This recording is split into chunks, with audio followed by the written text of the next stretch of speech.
नेमक्या या संदर्भात काय बघा, याच्या संदर्भातला जो निर्णय आहे आज सन्माननीय राजसाहेब ठाकरे घेत असतात। याच्या संदर्भातली कुठलीही चर्चा पक्षाच्या अंतर्गत झाली नाही।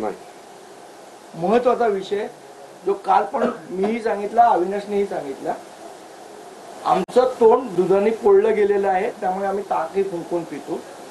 जोपर्यंत कुठलाही ठोस प्रस्ताव राजसाहेबांपुढे येणार नाही तोपर्यंत ते निर्णयापर्यंत पोहोचू शकत नाही। ज्यावेळेला प्रस्ताव येईल त्यावेळेला त्याचा निर्णय, योग्य तो निर्णय राजसाहेब घेतील। मला वाटतं हेच काल अमित ठाकरेही बोलले, अविनाशही बोलला, मीही बोललो। त्यामुळे काल काही शिवसेनेचे राऊत साहेब पण असं म्हणाले की आमचे सगळे नेते एक सुरात बोलतात, म्हणजे त्यांची। तर आमचाही हा एकच सूर आहे। कारण त्यांच्या कारणामध्ये ऐकण्यामध्ये फरक पडत असेल राऊत साहेबांच्या, तर त्यांच्यासाठी ह्या सुरात आम्ही बोलतोय दोघंही एकत्र। कुठेतरी संजय राऊतांकडनं आपल्याला होताना पाहायला मिळते ते आक्रमक पवित्रा अनेकदा राज ठाकरे विरोधात त्यांनी घेतलाय, आज कुठेतरी नमती भूमिका ते घेत आहेत। असं देखील म्हणतात की अमित ठाकरे यांचं कौतुक केलंय, शिवतीर्थ हे कॅफे नाहीये ते म्हणण्यासाठी दुसरं। मला असं वाटतं त्यांच्या विचाराचं जे परिवर्तन झालेलं आहे हे पुस्तक लिहिल्यानंतर त्याबद्दल आम्ही त्यांचं स्वागत करतो।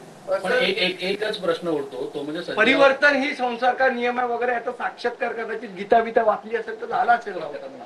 संजय राऊतांनी असं देखील आज म्हटलेलं आहे बोलण्यात की कुठे ना कुठे दोन ठाकरे बंधूंमध्ये प्रस्ताव येतो कुठे।